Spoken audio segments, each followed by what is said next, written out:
Assalamualaikum warahmatullahi wabarakatuh. Kembali lagi bersama saya sebagai dosen pengampu untuk mata kuliah pemrograman dasar bahasa C pada program studi sistem komputer, dan saya mengabdi di Universitas Pembangunan Pancabudi Medan. Semoga pada penjelasan kali ini memberikan manfaat dan ilmu pengetahuan untuk kita semua dalam memahami dan mempelajari bahasa C. Nah, pada kesempatan ini saya akan mencoba menjelaskan mengenai persiapan apa saja yang dibutuhkan dalam mempelajari dan belajar pemrograman bahasa C. Pada dasarnya, kita hanya membutuhkan dua alat saja ataupun dua kebutuhan yang harus kita persiapkan. Yang pertama ada text editor dan compiler. Di sini akan coba menjelaskan apa itu text editor dan apa itu compiler. Text editor adalah pemrograman yang digunakan untuk menulis kode program C. Sedangkan compiler adalah program yang digunakan untuk menerjemahkan bahasa C ke dalam bahasa mesin, sehingga kita dapat dimengerti oleh komputer. Nah, semoga kita sudah mengetahui apa saja yang kita butuhkan. Yang pertama itu text editor dan compilernya. Jadi ini adalah kebutuhan atau yang harus kita persiapkan dalam belajar untuk pemrograman bahasa C. Nah, alur pemrograman bahasa C.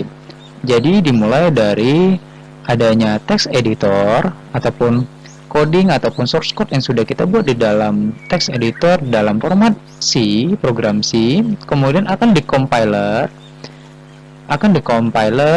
oleh pemrograman C dan masuk ke bahasa komputer yang hanya mengenal 0 dan 1. Jadi komputer tidak mengenal angka, huruf, dan sebagainya ataupun karakter dan simbol, tetapi hanya 0 dan 1. Itulah fungsi dari compiler. Dia akan menerjemahkan kebutuhan yang dibutuhkan oleh komputer yang hanya mengenal angka 0 dan 1, sehingga dikenal dan menghasilkan output yang dibutuhkan dari text editor yang kita sudah buat ataupun programan yang sudah kita buat dalam bahasa C. Nah, untuk text editor, ada banyak sekali pilihan text editor yang bisa kita gunakan untuk menulis pemrograman C.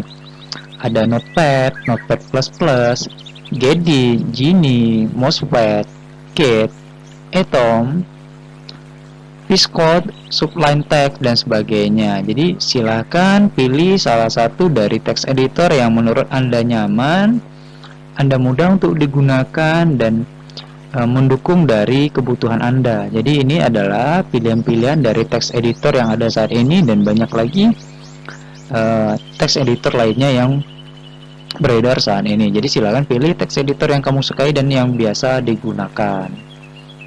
Nah, mengenai compiler, di mana tadi compiler adalah program yang berfungsi untuk menerjemahkan bahasa C menjadi bahasa mesin, karena komputer hanya mengenal 0 dan 1, tidak mengenal karakter, huruf abjad, dan simbol-simbol, sehingga fungsi dari compiler adalah menerjemahkan source code yang sudah kita buat dalam pemrograman ataupun di text editor dan mudah dimengerti oleh komputer. Compiler C juga banyak jenisnya. Selain bukan hanya text editor, compiler C juga banyak jenisnya. Ada GCC atau GNU C compiler, Clang dan LCC, LuxCC, Tiny C compiler, Borland Turbo C, VBCC, XLC, dan Small CC, dan lain sebagainya. Jadi ini adalah beberapa pilihan dari compiler yang dapat Anda gunakan dan Anda siapkan dalam mendukung untuk compiler ataupun menerjemahkan bahasa ataupun source code yang kita buat dalam bahasa pemrograman C pada text editor, sehingga dapat dimengerti oleh komputernya. Nah, itu saja penjelasan dari saya, apa saja persiapan yang dibutuhkan untuk belajar ataupun memahami pemrograman bahasa C. Semoga bisa meningkatkan pengetahuan dan pemahaman kita semua. Sampai jumpa di modul ataupun materi saya selanjutnya. Saya tutup. Assalamualaikum warahmatullahi wabarakatuh.